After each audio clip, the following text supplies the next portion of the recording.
Hello everyone, this is Vicki Griffith, former principal of Hazel Ingram Elementary School. Over the past 5 to 10 years, we have seen a lot of changes with early childhood education with an increased focus on rigor and social emotional learning for our early childhood students. Ferris ISD was no exception to changes. This past year, COVID compounded things for everyone. Having the campus where a child's first experience with learning begins is a challenge in itself. Add social distancing, mask wearing, and virtual learning instruction to the mix, and you have a recipe for educational disaster. Luckily for Ingram Elementary, we have the best teachers and support staff around. They rose to the occasion and didn't sway from their strong work ethic. We all, teachers, support staff, and administrators, had to learn a lot in a short period of time with how to do school differently, but we did it. From the first day of school, 2020, our teachers taught in-person students while teaching virtual students at the same time. It was amazing to see. Our first day enrollment numbers were 326 students, down from about 75 students from the prior year. Of those 326, there were 178 kindergarten students, 127 pre-K4 students, and 32 pre-K3 students. Of those 178 kindergartners, we had 62 in-person, 39 in-person phase 2, which meant end of August, and 77 virtual. Our combined pre-K3 and pre-K4 numbers were 63 in-person, 36 in-person phase 2, end of August, and 49 virtual. So as you can see, we had challenge after challenge from day one. Having approximately 200 students virtual on the first day was a tremendous hurdle to overcome.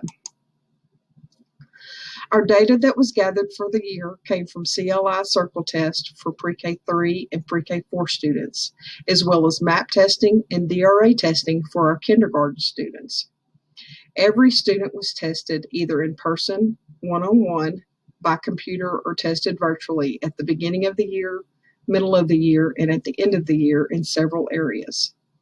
For pre-K3 and pre-K4, the testing is focused on early literacy and numeracy skills, letters, sounds, colors, shapes, and numbers. As you can see from the data on the screen, we had a lot of students who didn't know many letters or sounds, colors, shapes, or numbers at the beginning of the year. Once that data was collected, teachers began developing lessons based on needs of their students, which is more difficult for this year than any other year in education because of COVID and in-person and virtual instruction. Even though it was a challenge, our teachers and staff did it and did it well. Just to give an example, in pre-K3, we had only 7 students know their letters at the beginning of the year, but by the end of the year, we had 20 out of 32 students know all of their letters and letters.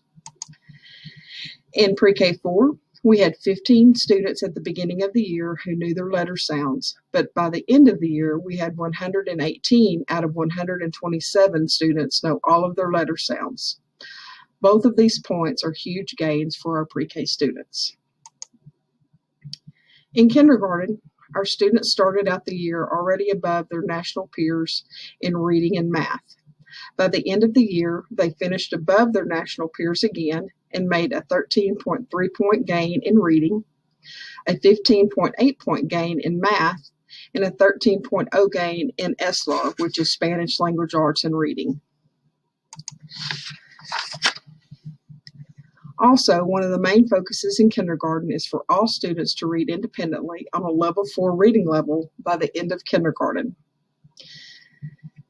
We use an assessment tool called DRA, which stands for Developmental Reading Assessment, that tests a student's reading accuracy and fluency. For students to be successful, we would like for them to all to be on a level 4 or above by the end of kindergarten. At the beginning of the year, we had 156 students that read at or below A level, which is typical for the beginning of kinder. However, I'm glad to say that by the end of kindergarten, out of 178 students, we had 48 students reading on a level 3 and 87 students reading on a level 4 or above. This was tremendous progress for such a challenging year. For those students who were not successful, we are closely monitoring their progress, designing lessons to meet their needs, and partnering with parents to support their learning moving forward. Our goal for this upcoming year is to continue focusing on small group, targeted instruction for both reading and math in all grade levels, which will ultimately help make up for the losses we endured during the year that was COVID. We will also customize intervention plans to fit the needs of our students. We are fortunate to have a full staff of highly qualified individuals who care deeply about their students here at Ingram Elementary School, where the Yellow Jacket tradition begins. Thank you for your time and continued support. Take care and God bless.